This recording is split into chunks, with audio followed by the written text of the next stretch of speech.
है अपना next rental house visit करने के लिए। अच्छा जी, जो हमने बेतुर कॉम्प्लेक्स में अपार्टमेंट विज़िट किया था वो फर्स्ट फ्लोर अपार्टमेंट था, और यहाँ पर जो हम अपार्टमेंट विज़िट करने लगे हैं ये ग्राउंड फ्लोर अपार्टमेंट है।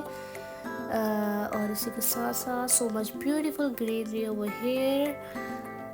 आगे चलते हैं, देखते कौन सा वाला अपार्टमेंट है हमारा।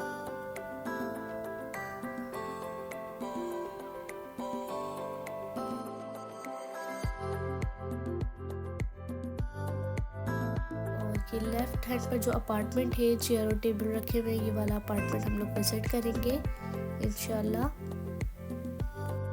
जी। तो दूसरा अपार्टमेंट हम लोग विजिट करने लगे हैं, और ये दरवाज़ा खुलते ही एक हमारे पास रूम आ जाता है।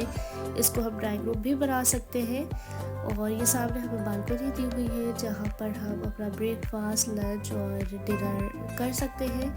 ओपन बालकनी है ये। और इसके अलावा यहाँ पर हमें किचन दिया हुआ है। किचन में हमारे पास एसेसरी नहीं है, और ये अनफर्निश अपार्टमेंट है। यहाँ पर एक और हमारे पास कबर्ड दी हुई है। यहाँ पर ये एक रूम आ जाता है, और ये हमारे पास दूसरा रूम आ जाता है। ये 2+1 अपार्टमेंट है, और ये अनफर्निश है। इसके साथ साथ यहाँ पर ये वॉशरूम आ जाता है, और यहाँ पर भी वॉशिंग मशीन अवेलेबल नहीं है। अगर कोई ये अपार्टमेंट रेंट पर लेना चाहे तो फिर उसको ये सारी चीज़ें खुद ही बाय करनी पड़ेंगी। और इस अपार्टमेंट का मैं आपको रेंट बताती चलूँ कि तकरीबन ये 7000 लीरा इसका रेंट है।